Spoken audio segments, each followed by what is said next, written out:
4000-ഓളം BV380 മുട്ടക്കോഴികളെ വളർത്തുന്ന farm, വർഷം 11 ലക്ഷത്തിലധികം മുട്ട ഉൽപ്പാദിപ്പിച്ച് വിൽക്കുന്ന ഫാം, കണ്ണൂർ ജില്ലയിലെ മുഴപ്പിലങ്ങാട് പഞ്ചായത്തിലെ SM poultry ഫാം എന്നറിയപ്പെടുന്ന ശ്രീമുത്തപ്പൻ poultry ഫാമിനെ കുറിച്ചാണ് പറഞ്ഞു വരുന്നത്.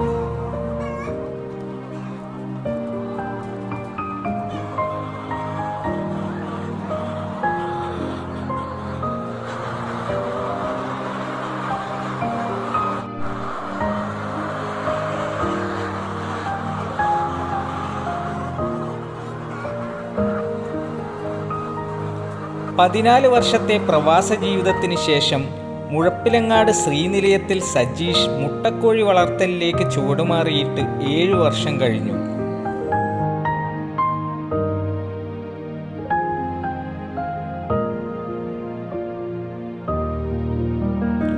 ആദ്യഘട്ടത്തിൽ 1200 BV380 കോഴികളുമായി ആരംഭിച്ച ഫാം ശ്രീ സജീഷിൻ്റെയും ഭാര്യ അനുഷയുടെയും കഠിനാധ്വാനവും നിശ്ചയദാർഢ്യവും ചിട്ടയായ പ്രവർത്തനവും കൂടിയായപ്പോൾ 4000 കോഴികളുള്ള സംസ്ഥാനത്തു തന്നെ ഏറ്റവും വലിയ BV380 കോഴികളുടെ ഹൈടെക് ഫാമായി വളരാൻ അധികകാലം വേണ്ടി വന്നില്ല.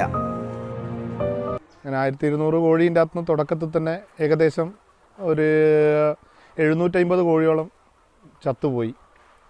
കാരണം പരിപാലനത്തിൻ്റെ രീതികളൊന്നും അറിയില്ല, പിന്നെ അസുഖങ്ങൾ, എങ്ങനെ ഏത് ടൈപ്പ് തീറ്റ കൊടുക്കണം, എങ്ങനെ ചെയ്യണം ഒന്നും അറിയില്ലായിരുന്നു.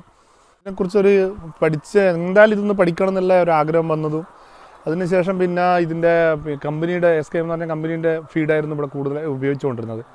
അങ്ങനെ അവർ ത്രൂ നാമക്കല്ലിൽ പോയി അവിടുത്തെ ഫാമുകാരോടെല്ലാം സംശയമുള്ള കാര്യങ്ങൾ ഓരോന്നായി ചോദിക്കാൻ തുടങ്ങി. അവരുടെ ഭാഗത്തുനിന്ന് ഒരു സപ്പോർട്ടും കിട്ടിയിട്ടുണ്ടായിരുന്നില്ല. മുട്ട കോഴിയുടെ ഫാം എന്ന് പറയുന്നത് ഇവിടെ ആരും ഒരു വ്യാവസായിക അടിസ്ഥാനത്തിൽ ആരും ചെയ്യുന്നില്ല. 10-20 കോഴീനെ വീട്ടിൽ വളർത്തുക, സ്വന്തം ആവശ്യത്തിന് ഉപയോഗിക്കുക, അങ്ങനെയുള്ളൊരു കൺസെപ്റ്റേ ഇവിടെയുള്ളൂ. അത് കൂടുതലുള്ളൊരു കൺസെപ്റ്റുള്ള ഇത് ഇവിടെ ആരും തുടങ്ങിയിട്ടില്ലായിരുന്നു. അപ്പോൾ പിന്നെ അതിന് അവിടെ പോയി പഠിച്ചപ്പോൾ പിന്നെ ഒരു കർഷകനോട് 10 ചോദ്യം ചോദിക്കുമ്പോൾ അവർ ചിലപ്പോൾ അതിൻ്റെ അകത്തുനിന്ന് ഒരു ഉത്തരം അവരുടെ നിന്ന് കിട്ടും. അങ്ങനെ അത് അടുത്ത സ്ഥലത്ത് പോകുമ്പോൾ അടുത്ത 9 ക്വസ്റ്റ്യൻ ചോദിക്കും. അങ്ങനെ ഓരോന്നോരോന്നായിട്ട് പഠിക്കാൻ തുടങ്ങിയപ്പോൾ ഇതിൻ്റെ അകത്ത് ഒരുപാട് സീക്രട്ടുകളുണ്ട് എന്നുള്ള കാര്യങ്ങൾ അന്നാണ് മനസ്സിലാവാൻ തുടങ്ങിയത്. അപ്പോൾ ഒന്നാമത്തത് പൂർണ്ണമായും പരാജയമായിരുന്നു ആദ്യം തുടങ്ങിയത്. അപ്പോൾ അതിന് ശേഷം പിന്നെ മനസ്സിലായി എന്തൊക്കെയാണ് ഇതിൻ്റെ അകത്ത് വേണ്ടത്, എന്തൊക്കെയാണെന്നുള്ളത്.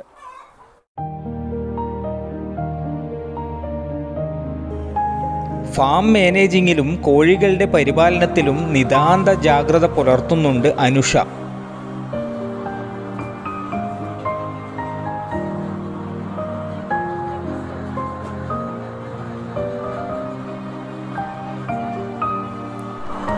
ഫാമിലെ ജോലികൾക്കായി സ്ഥിരമായി 2 തൊഴിലാളികൾ ഉണ്ടെങ്കിലും തീറ്റ നൽകുന്നതിനും മുട്ട ശേഖരണത്തിനും അനുഷയുടെ സജീവ പങ്കാളിത്തമുണ്ട്.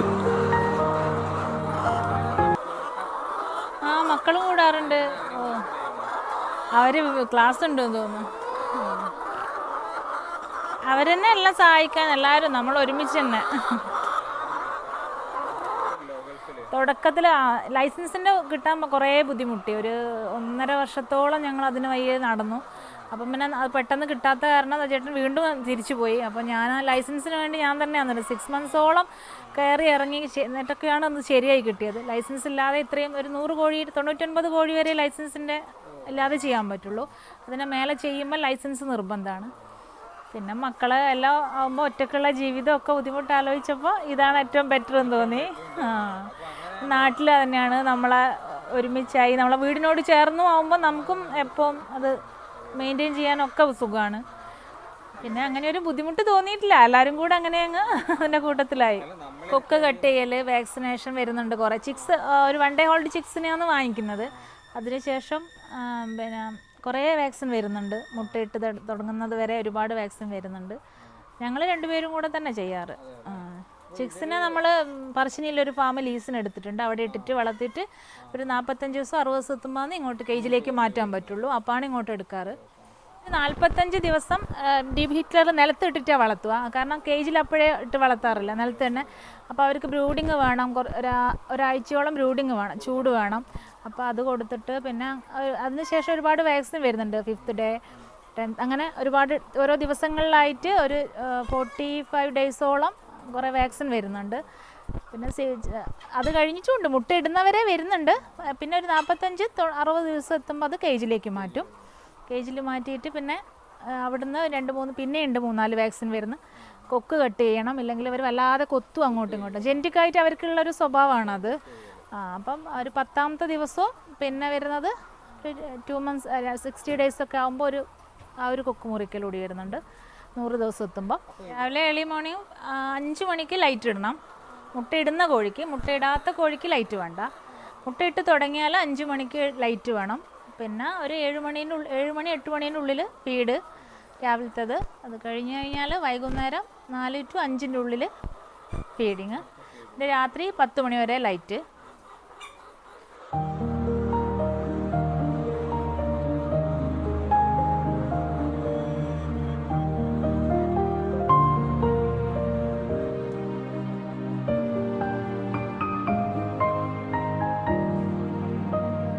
മുട്ട പെറുക്കൽ അങ്ങനെയൊക്കെ ഉച്ചയ്ക്ക് ശേഷം നമ്മൾ ചെയ്യാറ്. അതൊക്കെ ഓരോരുത്തരെ ഉച്ചയ്ക്ക് ശേഷം ആകുമ്പോഴേക്കും എല്ലാ മുട്ടയും ഏകദേശം 12 മണിയാകുമ്പോഴേക്ക് 90% മുട്ടയിടും കോഴികളാകുമ്പോൾ.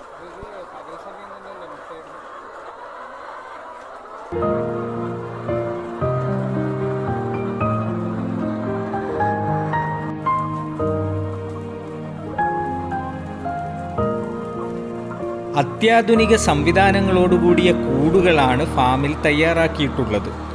ഫാം ആരംഭിക്കുന്നതിന് മുമ്പ് കൂടുകൾ തയ്യാറാക്കുമ്പോൾ പ്രത്യേക ശ്രദ്ധ വേണമെന്ന് സജീഷിൻ്റെ അനുഭവം സാക്ഷ്യപ്പെടുത്തുന്നു. ഫസ്റ്റ് തുടങ്ങിയപ്പം ചെയ്തതാണ് ഇത്. അതിപ്പോൾ അറിവില്ലായ്മ കൊണ്ട് ഒരാൾ പറഞ്ഞ് അങ്ങനെ ചെയ്തതാണ് ഇത്. പിന്നെ ഇതല്ല കറക്റ്റ് ചെയ്യേണ്ടത് നേരത്തെ കണ്ട ആ രീതിയാണ്. ഇതാകുമ്പോൾ എയറൊക്കെ ഒഴിഞ്ഞു പോകാനൊക്കെ ബുദ്ധിമുട്ടാണ്. ഇത് നമുക്ക് അറിവില്ലായ്മ കൊണ്ട് അന്ന് ചെയ്തതാണ്. ഒരാൾ പറഞ്ഞു അങ്ങനെ ചെയ്തു. ഒന്നും അറിയാതെ തുടങ്ങിയതല്ലേ, ഒന്നേന്ന് പറഞ്ഞ് തുടങ്ങിയപ്പോൾ ഉള്ള ഒരു ഇതാണ്. എയർ സർക്കുലേഷൻ കറക്റ്റ് അല്ലെങ്കിൽ ഒരുപാട് അസുഖങ്ങൾ വരും കോഴിക്ക്. അപ്പം ഇതൊരു വലിയ ഫോൾട്ടാണ്. പിന്നെ അന്ന് ചെയ്തത് കൊണ്ട് ഇതിങ്ങനെ ഇട്ടുന്നേ ഉള്ളൂ. ഈ BB38 എന്ന് പറഞ്ഞാൽ ബി എന്ന് പറഞ്ഞത് ബെവ്കോ, വി എന്ന് പറഞ്ഞത് വെങ്കടേശ്വര ഇന്ത്യൻ കമ്പനിയാണ്, ബെവ്കോ അമേരിക്കൻ കമ്പനിയാണ്. അതിനകത്ത് ഒരു 22ഓളം ബ്രീഡുകൾ ഇതിലെ ഒരു സങ്കര ഇനാണിത്. ഹൈബ്രിഡ് സാധനമാണ്. ഇവർക്ക് ഏറ്റവും നല്ലത് ഈ കേജ് സിസ്റ്റമാണ്. നിലത്തിട്ട് വളർത്തിക്കഴിഞ്ഞാൽ ഒന്നും അസുഖങ്ങൾ കൺട്രോൾ ചെയ്യാൻ പറ്റില്ല, സ്മെല്ല് പ്രശ്നങ്ങളൊക്കെ വരും. അസുഖങ്ങൾ വന്നിട്ടാകുമ്പോൾ കഴിഞ്ഞാൽ പ്രൊഡക്ഷൻ കുറയും. നമുക്ക് ഈ തീറ്റയുടെ ചില ഒരു ഭാഗത്തുണ്ടാവും, പ്രൊഡക്ഷൻ ഇല്ലാതിരിക്കുമ്പോൾ നഷ്ടത്തിലേക്ക് പോകും. അതുകൊണ്ടാണ് ഈ കേജ് സിസ്റ്റം കൊടുക്കുന്നത്. കേജ് സിസ്റ്റത്തിലാകുമ്പോൾ കഴിഞ്ഞാൽ മുട്ടയിൽ ഒരു അഴുക്കും വരില്ല. അവർക്ക് ആവശ്യമുള്ള ഭക്ഷണം, വെള്ളം എല്ലാം അവരുടെ മുന്നിൽ തന്നെ ഉണ്ട്. അവർക്കൊന്നും കൊത്തി നശിപ്പിക്കാൻ പറ്റില്ല. കാരണം ഭക്ഷണം കഴിക്കാൻ കഴുത്തിട്ട് കഴിക്കാം, ആവശ്യത്തിന് വെള്ളം കൊത്തി കുടിക്കാം. അപ്പോൾ ഇങ്ങനെയുള്ള ഒരു ഇത് അതിൻ്റെ അകത്ത് വരുന്നില്ല. കാഷ്ടം നിലത്ത് വരുന്നു, അത് ഡെയിലി ക്ലീൻ ചെയ്യുന്നു, കാഷ്ടം ഇടുന്നിടത്തേക്ക് പോകുന്നു, അത് വളത്തിൻ്റെ ആവശ്യത്തിലേക്ക് പോകുന്നു. ഹൈടെക് സിസ്റ്റം തന്നെയാണ്. അതായത് ശരിക്കും പറഞ്ഞാൽ ഇത് നമ്മളെ ഇന്ത്യൻ ഇതൊന്നുമല്ല. ഇതിൻ്റെ ശരിക്കും പറഞ്ഞത് കാലിഫോർണിയ സിസ്റ്റം ആണ്. അതും US കാലിഫോർണിയയിൽ ആണ് ആദ്യമായിട്ട് ഇത് ലോകത്ത് ഇതായത്. അതുകൊണ്ടാണ് ഈ കാലിഫോർണിയ കേജ് എന്നുള്ള സിസ്റ്റം വന്നത്. വെള്ളം ഈ ടാങ്കിലേക്ക് ഓട്ടോമാറ്റിക്കായിട്ട് വരും. അതിൽ നിപ്പിൾ സിസ്റ്റമാണ്. അവർക്ക് ഇതിൽ ഇവിടെ കൊത്തുന്ന സമയത്ത് അവർക്കിത് ആ വെള്ളം കിട്ടും. അത് അവരങ്ങ് വിട്ട് കഴിഞ്ഞാൽ ആ വെള്ളം അവിടെ സ്റ്റോപ്പായി. ഫീഡ് പിന്നെ അവർ ഈ കോഴിക്ക് ചിക്കിച്ചകയുന്ന സ്വഭാവം ഇല്ലാണ്ടാണ് ഫീഡിന് വേണ്ടിയിട്ട് ഇങ്ങനെ ഒരു ട്രേ വെച്ചിരിക്കുന്നത്. അപ്പോൾ കഴുത്തിട്ട് അവർ കഴിക്കും, ആവശ്യമുള്ളപ്പോൾ കഴിക്കാം. ലിറ്റർ മുഴുവൻ താഴോട്ട് പോകും. വെള്ളം വലിയൊരു ടാങ്കിൽ അവിടെ നിറച്ച് കഴിഞ്ഞാൽ എല്ലാം ഓട്ടോമാറ്റിക്കായിട്ട് വരും. അവിടെ സ്റ്റോപ്പ് ചെയ്യണമെങ്കിൽ അതിന് ഓരോ വാൾവ് വെച്ചിട്ടുണ്ട്. അത് കുടിക്കുന്നതിനനുസരിച്ചിട്ട് അതിൻ്റെ അകത്തൊരു ബോൾ സിസ്റ്റം ഉണ്ട്. ആ ബോൾ സിസ്റ്റം അതായത് നമ്മുടെ ടോയ്ലറ്റിലൊക്കെ വെക്കുന്ന ഫ്ലഷിൻ്റെ സെയിം സിസ്റ്റം. അത് വെള്ളം ഓട്ടോമാറ്റിക്കായിട്ട് അതിൽ നിറഞ്ഞുകൊണ്ടേയിരിക്കും. മെയിൻ ടാങ്കിൽ മാത്രം നമ്മൾ നിറച്ച് കൊടുത്താൽ മതി. കോഴിയുടെ പറഞ്ഞാൽ ഇത് ഇവിടെ വളർത്താൻ നമുക്ക് വളർത്തിക്കഴിഞ്ഞാൽ മുതലാവുന്നതിൻ്റെ കാര്യം എന്ന് പറഞ്ഞാൽ ഒന്ന് മുട്ട നല്ല ക്വാളിറ്റിയിലെ മുട്ടയാണ്. പിന്നെ നല്ല കളറാണ്. മുട്ടയുടെ മഞ്ഞക്കൊരു വളരെ ചെറുതാണ്, വെള്ള കൂടുതലാണ്. ഈ omega-3 പോലുള്ള ഇതൊക്കെ കൂടുതലാണ്. ഇതിൻ്റെ അകത്തുള്ള പ്രോട്ടീൻ കണ്ടൻറ്റുകളും വ്യത്യാസമുണ്ട്. പിന്നെ ഞാൻ കൂടുതൽ മുട്ട കിട്ടും. ഒരു വർഷത്തിൽ ഒരു കോഴീൻ്റെ അകത്ത് നിന്ന് എങ്ങനെയായാലും നമുക്കൊരു 320 മുട്ടയങ്ങ് കിട്ടും. 365 ദിവസത്തിൽ 320 മുട്ടയങ്ങ് ഏകദേശം 300 മുതൽ 320 വരെ. അതങ്ങനെയാണ് പറയുന്നത്. കണ്ടൻ്റാണ് omega-3, 5 ഇതാണ് മരുന്നാണ്. അതുകൊണ്ടാണ് ഇപ്പോൾ ഈ കൊറോണ വന്ന സമയത്ത് കൂടുതലായിട്ടും ഈ മുട്ടകൾ കഴിക്കണമെന്ന് ഡോക്ടർമാരും ഹെൽത്തുകാരും കൂടുതലായിട്ട് പറഞ്ഞതിൻ്റെ കാര്യം അതാണ്. കാരണം നമ്മുടെ റെസിസ്റ്റൻറ്റ് പവർ കൂടും. സിങ്കിൻ്റെ കണ്ടൻറ്റ് ഒരുപാട് കൂടുതലാണ് മുട്ടയിൽ. മുട്ടയുടെ ഇതെന്ന് പറഞ്ഞാൽ അതായത് ഈ ഏറ്റവും വലിയ പ്രത്യേകത പറഞ്ഞാൽ ഒരു മുട്ട വിരിഞ്ഞിട്ടാണ് ഒരു കുട്ടി ഉണ്ടാവുന്നത്. അപ്പോൾ ആ കുട്ടിക്ക് ജനിച്ചു വീഴുമ്പോൾ ആ കുട്ടിക്ക് ആവശ്യമുള്ള സാധനങ്ങൾ, അതായത് അതിൻ്റെ ബ്രെയിന് വരണം, അതിൻ്റെ ഹാർട്ട് ഉണ്ടാവണം, അതിൻ്റെ പിന്നെ ഫെദർ വരണം, എല്ലാ സാധനങ്ങളും ഈ ഒരു മുട്ടേൻ്റെ അകത്തുണ്ട്. ആ ഒരു സാധനമാണ് നമ്മൾ കഴിക്കുന്നത്. 2 സ്ഥിരം തൊഴിലാളികളാണ് ഫാമിൻ്റെ പ്രവർത്തനങ്ങൾക്കായി ഉള്ളത്, രതിയും രാജിയും. ഏതൊരു ഫാമിൻ്റെയും വിജയത്തിൽ ആത്മാർത്ഥതയും വിശ്വസ്തതയുമുള്ള ഇത്തരം തൊഴിലാളികളുടെ സേവനം പ്രധാന ഘടകം തന്നെയാണ്. ഫാം ശുചീകരണത്തിൻ്റെ കാര്യത്തിൽ യാതൊരു വിട്ടുവീഴ്ചയും SM പൗൾട്രി ഫാമിൽ നൽകുന്നില്ല. എല്ലാ ദിവസവും രാവിലത്തെ തീറ്റ നൽകിയതിന് ശേഷം ഉച്ചയാകുന്നതോടുകൂടി കോഴികളുടെ കാഷ്ടം പൂർണ്ണമായും നീക്കം ചെയ്യും. തികച്ചും ശാസ്ത്രീയമായ രീതിയിലുള്ള മാലിന്യ സംസ്കരണ യൂണിറ്റാണ് ഇവിടെ തയ്യാറാക്കിയിട്ടുള്ളത്. അതുകൊണ്ട് തന്നെ ദുർഗന്ധവും ഈച്ചശല്യവും തീരെയില്ല. കോഴിവളത്തിൻ്റെ ഗുണമേന്മ നിലനിർത്തുന്നതിന് പ്രത്യേകം ശ്രദ്ധ കൊടുക്കുന്നുണ്ട് ഇവിടെ. മലിനീകരണത്തിൻ്റെയും ദുർഗന്ധത്തിൻ്റെയും പേരിൽ പൗൾട്രി സംരംഭകർ അകറ്റി നിർത്തപ്പെടുമ്പോൾ ജനനിബിഡമായ പ്രദേശത്ത് ഇത്രയധികം കോഴികളെ പരാതിക്കിട നൽകാതെ വളർത്താൻ സാധിക്കുന്നതിന് സജീഷിൻ്റെ പ്രവർത്തനത്തെ പ്രത്യേകം അംഗീകരിക്കേണ്ടത് തന്നെ. അത് ഇവിടെ എന്ന് പറഞ്ഞാൽ ഇത് ചെയ്യുന്ന എങ്ങനെയാണെന്ന് വെച്ച് കഴിഞ്ഞാൽ ഇവിടെ ഇപ്പോൾ എല്ലാം കൂടെ 6 കള്ളിയാക്കിയിട്ട് തിരിച്ചിട്ടുണ്ട്. ഇത് ഓരോ കള്ളിയായിട്ട് അവിടുന്ന് ഡെയിലി ക്ലീൻ ചെയ്യുന്നത് ഇവിടെ കൊണ്ടുപോയി ഇടും. ഇവിടെ കൊണ്ടുപോയി ഇടുന്ന സമയത്ത് ഇത് മുഴുവനായിട്ട് ഇങ്ങനെ നിറഞ്ഞ് വരുന്ന സമയത്ത് ഇതങ്ങ് സ്റ്റോപ്പ് ചെയ്യും, അടുത്തേക്ക് ചെയ്യും. അപ്പോൾ ഏകദേശം ഒരു 5ാമത്തേത് ഏകദേശം എത്തുമ്പോഴേക്കും ഈ വളം ഉണങ്ങി പൊടിഞ്ഞിട്ടുണ്ടാവും. ഉണങ്ങി പൊടിയാന്ന് പറഞ്ഞാൽ ഏത് മുകളിൽ നിന്നും താഴെ നിന്നും എവിടെ നിന്ന് കോരിക്കഴിഞ്ഞാലും വളത്തിന് ഒരേപോലെ ഗുണം കിട്ടണം. കാരണം ഇല്ലെങ്കിൽ മുകളിലൊരു പിന്നെ ലാബ് ടെസ്റ്റ് ചെയ്ത് കഴിഞ്ഞാൽ മുകളിലൊരു ഗുണവും താഴെ ഒരു ഗുണവും ആകുമ്പോൾ ഈ കാർഷിക സംബന്ധമായ വളത്തിന് ഉണ്ടാക്കുന്ന കമ്പനിക്കാർ കൊണ്ടുപോയി കഴിഞ്ഞാൽ ഒരു പ്രാവശ്യം വളം എടുത്തു കഴിഞ്ഞാൽ അവർ പിന്നെ എടുക്കില്ല. അപ്പോൾ അതിനെന്ന് പറഞ്ഞാൽ അതുകൊണ്ടാണ് ഇങ്ങനെ ഒരു സിസ്റ്റം ചെയ്തത്. മുകളിലൊന്നുമില്ല, മുകളിൽ ഓപ്പണായിട്ട് ഇടും. അതായത് ഇതിൻ്റെ അകത്ത് നിന്ന് കർഷകർക്ക് ഉണ്ടാകുന്ന ഒറ്റൊരു പ്രശ്നം പറഞ്ഞാൽ ഈച്ച പെരുകുന്നു എന്നുള്ളൊരു പ്രശ്നമാണ്.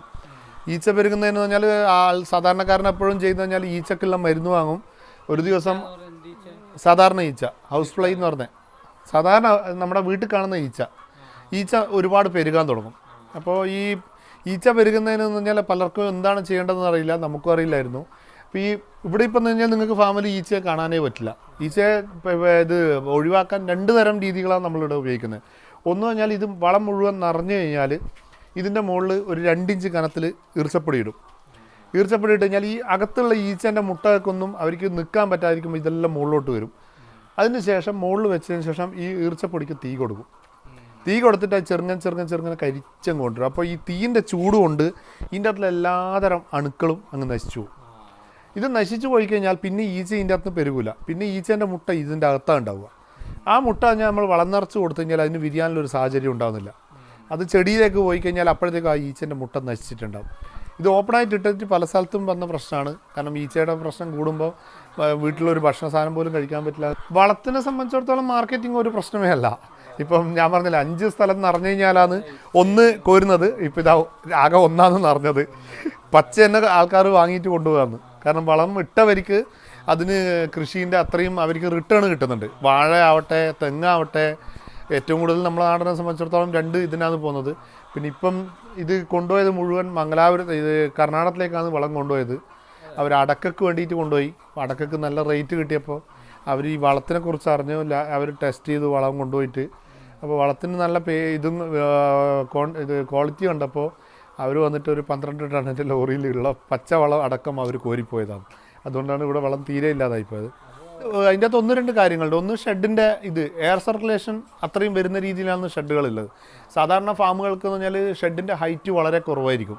ഇവിടെ പറഞ്ഞാൽ സൈഡ് ഹൈറ്റ് 9 അടിയും താഴെ എന്ന് പറഞ്ഞാൽ 13 അടിയും സെൻറ്ററിൽ 13 അടിയും വെച്ചിട്ടുണ്ട്.